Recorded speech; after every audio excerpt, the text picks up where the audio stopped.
Olá pessoal, estamos de volta para mais uma aula do nosso curso de Teologia aqui para o Instituto de Coach Potencialize, Crie Resultados. Hoje nós estamos iniciando as nossas aulas acerca dos livros proféticos. Estamos no livro Poéticos e Proféticos, já falamos dos livros poéticos, agora estaremos tratando dos livros proféticos no Antigo Testamento. Os livros proféticos, vamos estar falando exatamente do período profético no povo de Israel no Antigo Testamento. Repreensão, exortação, condenação, salvação, nós temos todos esses aspectos aqui nos livros proféticos. Hoje é a unidade 2 desse livro e a aula introdutória, nossa aula de introdução dessa temática. Por isso, eu quero começar falando sobre uma definição de profeta. O profeta como homem que tem uma comunicação direta e imediata com Deus. Então, o primeiro ponto que precisamos chamar a atenção é isso, é essa comunicação direta e imediata. Ele não tem interlocutor entre ele e Deus. Ele vai receber as revelações, dos desígnios de Deus para julgar o presente e prever o futuro. E assim, ele é enviado por Deus para conduzir os homens ao amor. Por mais que a mensagem dos profetas, em sua grande maioria aqui no Antigo Testamento, são mensagens de repreensão, são mensagens de alerta sobre crises que estariam por vir para a nação de Israel, tudo isso não é o que Deus é um Deus raivoso, um Deus iracundo, um Deus que não se importa. Pelo contrário, tudo isso mostra o amor de Deus. E, queridos, por mais que às vezes a gente não perceba, o amor nos faz irar. Jesus irou, o próprio Deus vai irar conosco, como diz o Salmo 7, que o nosso Deus é um justo juiz, um Deus que se ira todos os dias, Então, nós vamos perceber, no decorrer desse estudo sobre livros proféticos, mensagens muito fortes, mas mensagens que revelam o amor, através da comunicação imediata e direta dos profetas com Deus. Ele é o interlocutor, aquele que traz a mensagem, aquele que fala o que o Senhor assim ordenou falar. Esse é verdadeiramente o profeta que é retratado na Bíblia Sagrada. Então, partindo disso, vamos compreender onde esse período profético se alicerça. Quais são os fundamentos? Quais foram as bases? Vamos começar primeiro com Moisés. Lembremos que, por mais que Moisés é conhecido como legislador, aquele que governou e liderou o povo de Israel durante o deserto, nós não podemos tirar de Moisés o viés profético. Deus falou com Moisés face a face, uma expressão para dizer de relacionamento íntimo, de que Deus se revelou a Moisés como não havia se revelado a ninguém em seu tempo. Moisés recebeu das mãos de Deus a revelação, a base moral, espiritual que rege o povo dele até hoje, o Pentateuco. Então, nós temos essa questão muito clara em Moisés, da profecia, em que Moisés em todo o tempo falou ao povo aquilo que Deus ordenou falar. Temos Samuel, por onde esse período profético se inicia de uma maneira muito mais intensiva. Samuel foi quem fez o período transicional do povo tribal para o povo que agora teria um rei sobre eles, o período monárquico. Ele foi juiz, ele foi profeta, ele foi sacerdote. Então nós não podemos esquecer, também não podemos esquecer do Elias, que está dentro dessa gama dos profetas pilares, Eu poderia também colocar aqui o próprio Eliseu, mas Elias profetizou para Israel, desafiando o povo a abandonar Baal e voltar-se para Deus. Então, nessa situação, se fôssemos colocar um tripé do alicerce profético, poderíamos colocar Moisés, Samuel e Elias. Podemos perguntar, mas quem eram os profetas? Como nós podemos definir melhor, em poucas palavras, quem eram os profetas? O termo rose ou é alguém que enxerga coisas de Deus, que tem visão especial. Esses dois termos aí, o que eu acabei de ler com você, traduzido aí do hebraico, vai significar isso. Alguém que enxerga as coisas de Deus, que tem visão especial. O Nabi significa aquele que é chamado. Então, o profeta são aqueles homens de Deus que possuíam um coração dedicado a Deus, amavam o Senhor e amavam a sua palavra. Sabiam que haviam sido chamados por Deus no início de sua vida ou já mais tarde. Nós vamos perceber que Jeremias recebe essa chamada ainda quando criança, né? Eram mensageiros, passavam adiante mensagens que Deus havia revelado a eles, chamavam o povo ao arrependimento. Essa questão do arrependimento, gente, é muito sério, porque o profeta está linkado exatamente a esse termo, ele está linkado exatamente a essa vertente do arrependimento. Nós vamos ter palavras, profetas que profetizou coisas boas sobre o povo de Israel, com certeza. Não que o arrependimento não seja uma coisa boa, mas o arrependimento está mais voltado para uma mudança de vida, uma conversão, né, do que propriamente profetizar coisas boas, coisas que vai massagear o ego daqueles que estão ouvindo a profecia. Então, geralmente, os profetas do Antigo Testamento estão muito firmados no alicerce do arrependimento, conclamando o povo ao arrependimento. O único profeta, ou último dos profetas, que podemos dizer assim, que veio à terra, que foi considerado, né, o maior dos profetas, João Batista. E a mensagem de João Batista foi: arrependa. A expressão veio a palavra do Senhor, ou assim diz o Senhor, aparecem mais de 350 vezes nos livros proféticos. Eram prenunciadores. Deus revelava a eles o futuro próximo ou distante, julgamento, restauração, boas ou más notícias. Eram defensores da aliança.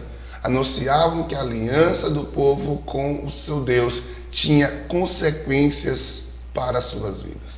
Então, uma vez esse povo estando alinhado com Deus, aliançados com Ele, teriam em suas vidas consequências abençoadoras. Outrora, quebrando essa aliança, eles viveriam tempos difíceis de tribulação por causa da própria consequência do que é a vida do homem longe da presença de Deus. Essas designações, quais eram as designações dos profetas? Então, pegando aí o termo Nabi, que traduzido aí do hebraico, vai nos falar de alguém que fala em nome de alguém. Então, o profeta, ele fala em nome de Deus. É a mensagem antecedida pelo assim diz o Senhor. Então, o profeta, ele não, em momento algum, poderá falar de si mesmo. O profeta precisa falar somente, exclusivamente, aquilo que o Senhor diz. Não aquilo que nós achamos que ele pensa ou que nós achamos que ele diz. O profeta, ele é um servo de Deus.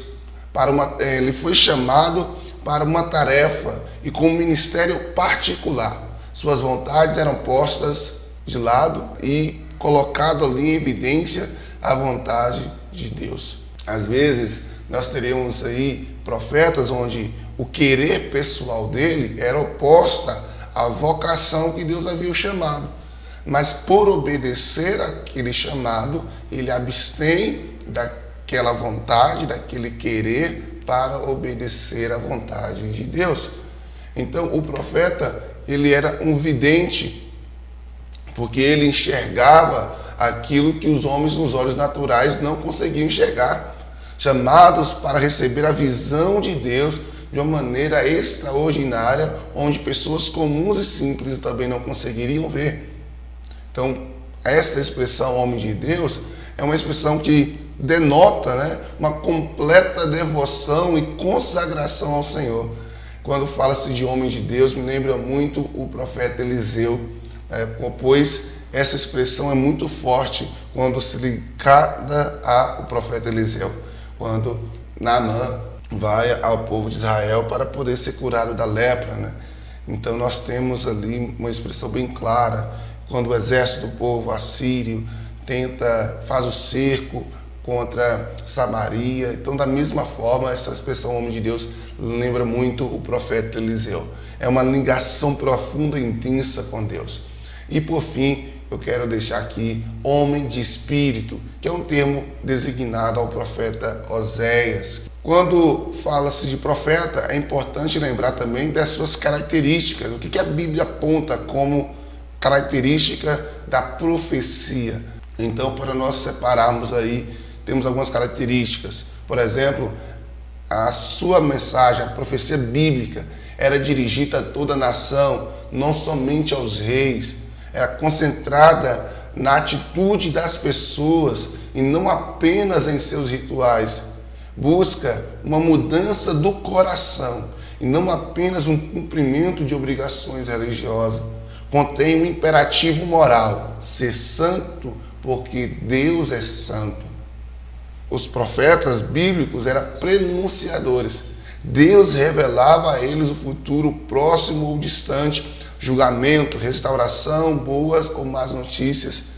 Vê implicações abrangentes das ações, os atos no presente que afetarão a vida da nação no futuro. Então, dentro dessa mescla, né, de profecia que vinda do Antigo Testamento, através dos profetas, nós teremos essas características peculiares. E chama muito a atenção quando coloca aqui: concentra-se na atitude das pessoas e não apenas nos seus rituais. Não é no que ela faz para Deus, mas quem ela é em Deus, ok? Não é sobre a posição que ele ocupa diante dos homens, mas o seu posicionamento ante a Deus. Então é necessário compreender que o profeta ele não pode nunca estar comprometido com as pessoas no fato de sua posição social, dos seus cargos dentro de uma comunidade, dos papéis que as pessoas atuam dentro da sua família. Ele não está comprometido com isso, ele não pode se envolver no aspecto de deixar que isso influencie a ele a profetizar. A profecia, o homem de Deus, a profetisa que é usada por Deus, está totalmente comprometido em exclusivamente falar somente o que Deus assim ordenou falar. Porque é esse o papel profético. Então é por isso que teremos, no decorrer de todo o povo de Israel, tipos de profetas, né? Os autores dessas profecias, que eram os profetas canônicos e os profetas orais. Quem seriam os profetas canônicos? Profetas que registraram suas profecias e mensagens. Hoje nós temos na Bíblia os livros proféticos que denominamos em maiores e menores. Não porque um é mais importante do que o outro, pelo contrário, ambos são espiritualmente iguais. Deus falou a todos de uma maneira semelhante, o mesmo Deus se revelou a todos. Somente a diferença no tamanho dos livros. Tem livros que têm apenas um capítulo. Nós temos o livro do profeta Isaías, que é uma mini Bíblia, né? no sentido de números de capítulos, 66 capítulos. Os profetas orais, eles são aqueles profetas que são citados na Bíblia, têm um ministério reconhecido, porém não deixou nada escrito, né? Ele mesmo não escreveu um livro, por exemplo, para fazer parte do cânon da Bíblia Sagrada. Então é apenas as questões dos autores aí se diferem nesses dois grupos, os canônicos e aqueles que têm apenas uma citação ali oral. Os profetas literários ou orais, nós podemos descrever como Elias e Eliseu, que aparecem na Bíblia, mas eles não deixaram um livro escrito. Temos profetas que profetizaram no decorrer ali do reinado de Saul, porém também não tem nada muito além disso escrito. Profeta Aías, em 1 Reis 11, 29. Natã foi o profeta que profetizou a Davi como seria a sua casa devido ao pecado com Betseba. Foi ele que foi usado por Deus para repreender Davi. Micaías, esse profeta que foi um homem de Deus usado quando Acabe se alinhou com Josafá se alinha com Acabe e quase vai à morte, e aí também o que provocou a morte do próprio rei Acabe. Temos aí a expressão homem de Deus em alguns momentos aparecendo, se referindo a profetas que não foram escritos livros, né? Então, Iuda, que é a profetisa que aparece em 2 Reis, capítulo 22, verso 14 ao 20. Então, são profetas literários ou orais, exatamente por causa dessa questão que não tem livros deles. Os profetas canônicos veremos aqui nesta aula de livros proféticos nas próximas aulas. Temos comuns entre os proféticos, né? Os temas que são bem abordados. Primeiro, obrigações da aliança, que se consistia em voltar para Deus e sua palavra, santidade pessoal, estar em paz uns com os outros. O dia do Senhor, essa é uma expressão muito comum entre os profetas. É o dia do julgamento de Deus dos pecados, limpeza e purificação do Senhor, salvação do povo, dia abençoado para os fiéis. E temos o tema Messias, que viria para estabelecer o reino de Deus e governar em poder e glória. Então, no decorrer do Antigo Testamento, nos livros proféticos, teremos esses três grandes temas sendo alavancados. Os profetas atuam, queridos, em um período histórico muito importante, que vai de 800 a.C. a 450 anos antes de Cristo. Então, nesse período profético, o contexto histórico de Israel vai começar ali com os assírios, né? Onde Tiglat-Pileser III começa a governar ali entre 745 a 727 e inicia um período de expansão para o oeste, onde chegaria ao reino norte de toda a nação de Israel. Nesse período, Jonas, Miqueias e Amós falaram, né, e profetizaram. Isaías e Miqueias falaram no tempo em que iniciou o domínio assírio sobre a Palestina, aquele período, aquela parte norte de Israel. Salmanaser V, ele começa a governar de 726 a 722, e aí depois vem o sucessor dele, Sargão III, 722 a 705, que conquistaram Samaria e levaram Israel para o exílio. Então, temos aí essa figura dos assírios se despontando, crescendo, evoluindo. Nós não vamos entrar aqui para falar da expansão assírica, mas é um tema bom para se pesquisar, porque o nosso foco aqui é falar dos profetas que, nesse momento da expansão assírica, inclusive entra em Samaria e toma Israel.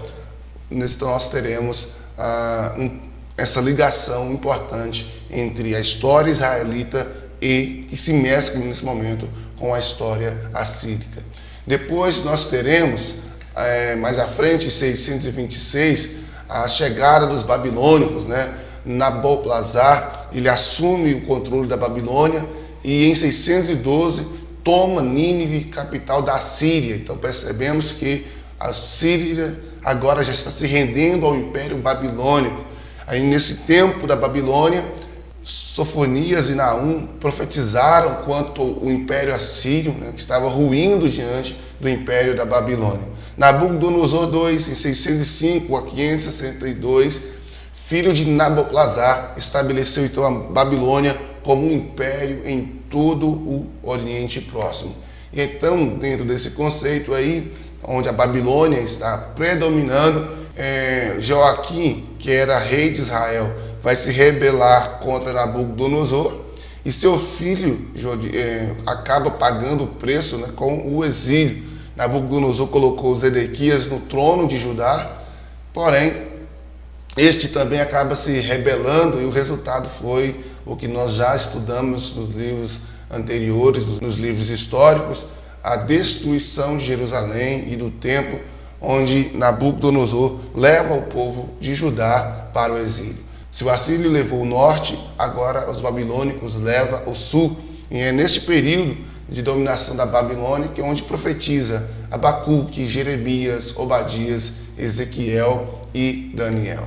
Ainda para falar sobre esse período, nós temos agora os persas, que é levantado em 539, onde toma o império da Babilônia. Então, nós já passamos aqui por 3 impérios, assírico, babilônico e agora estamos no persa, onde Ciro marcha contra a Babilônia e conquista ela em 539. Os persas eram os mais tolerantes e Ciro emitiu um decreto no primeiro ano do seu reinado, permitindo que os judeus voltassem à sua terra. Eles voltaram e iniciaram então a reconstrução do templo. Então foi nesse império onde o imperador Ciro, ele então libera o povo para voltar, e em 522 nós temos ali a oposição dos samaritanos que interrompem a reconstrução, e agora já estamos no reinado de Dário em 522, onde Ageu, Zacarias e Malaquias profetizam nesse tempo, levando o povo a concluir a obra do templo. Em 516, Esdras e Neemias voltam no período de Artaxerxes. Nós até vimos esse período quando falamos de Esther, em 464 a 423, reconstruindo os muros e a vida religiosa de todo o povo. Então, essa foi a nossa introdução aos livros proféticos e veremos na nossa próxima aula 2, né, a continuação dos nossos estudos sobre livros proféticos. Até lá!